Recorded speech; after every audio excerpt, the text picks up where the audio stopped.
mistake after mistake after mistake for the Dallas Cowboys. And at this point, you're just looking, nobody's responding to the coach.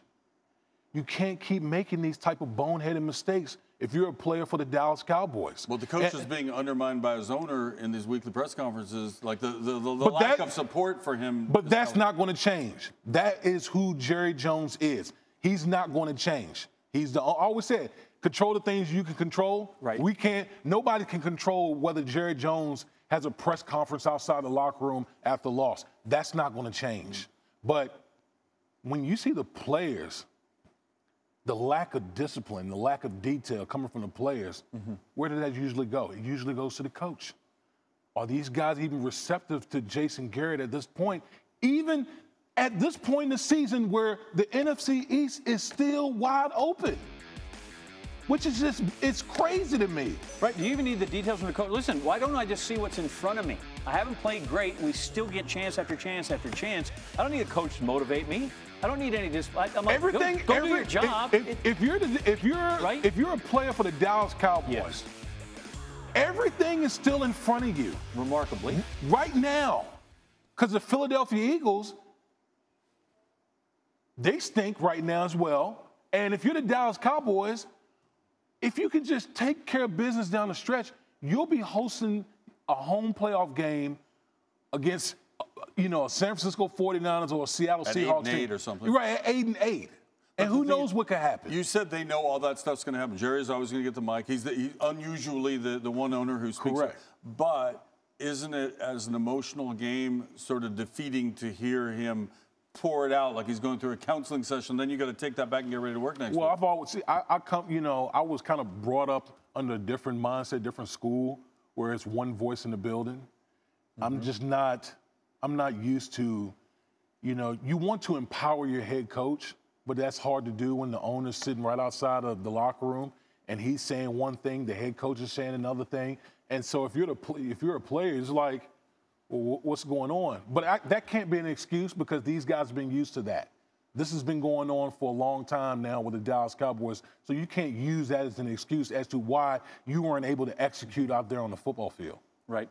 It's funny because Garrett seems like such a nice guy that maybe his personality gets overwhelmed by Jerry Jones. And when you think about it, that was part of the reason I think that while he was there and didn't win a ton of playoff games, but Bill Parcells had a personality to stand up to that, to Jerry Jones, right? Like he could match him. And you talk about one voice. His voice at least cut through Jerry's nonsense over here. I don't think that Jason Garrett's voice cuts through Jerry. Well, I'll give you a prime example of what I'm talking about. Jason Garrett talked about, we might need to look at the kicking situation because, quite honestly, the kicker for the Dallas Cowboys has been awful. He's been bad. And Jerry Jones comes out and says, well, basically we're not going to really address that. They tried out some kickers, but we're not going to address that. And your kicker goes out there, kicks the ball out of bounds. Chicago Bears get the ball to the 40-yard line, miss field goals. So that's just one aspect of this whole dynamic in Dallas where you're just undercutting the head coach. And despite all of this, if you look at the playoff picture, as you said, the Cowboys are still very much, they're a player, right? I mean, because the Eagles don't seem to want to win the East any more than the Cowboys do. There you look at it right there, your division leaders. The Saints, Packers, Seahawks, and the Cowboys at 6 and 7. And if you're the Rams and the Bears, you're like, wait a minute, how are we going to finish behind these guys who stink? But these things happen on occasion, right? I don't think we need to change the playoff format. Seattle made it 7 and 9. Correct. New Orleans. That's right. Is Jason Garrett going to last the season? I said earlier today I didn't foresee a situation where Jason Garrett would be fired during the season, but I mean, you're talking about a listless team in the Dallas Cowboys right now. Right. And you still have everything in front of you.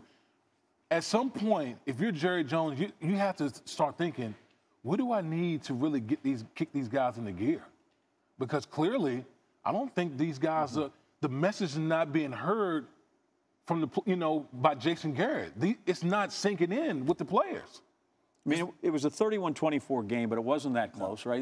No. Nagy kind of packed in the offense, and they basically ran it out, and the Cowboys get a few points out of this.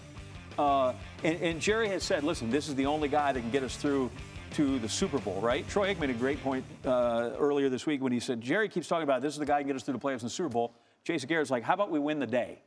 Right? So you got one guy talking about, let's win today, and the other guy's talking about, wait, we can get to the playoffs. And that's what we're talking about here, right? That's what we're talking about. We're talking about another example, I guess. There's two different voices in the building.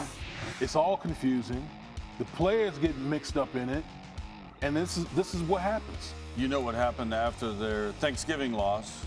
The yelling in the locker room, the reaction to that. Do you think tonight's is a worse locker room? I think those guys are just dejected. They're beat down. They're beat. I think mentally they're beat down right now. You know, losing to Buffalo on Thanksgiving, yeah, they were angry, probably screaming. You come out on now, you've had a week to prepare for the Chicago Bears on the road, and you get your butt handed to you again. You're just dejected at this point. Thanks for watching ESPN on YouTube. For more sports highlights and analysis, be sure to download the ESPN app. And for live streaming sports and premium content, subscribe to ESPN+.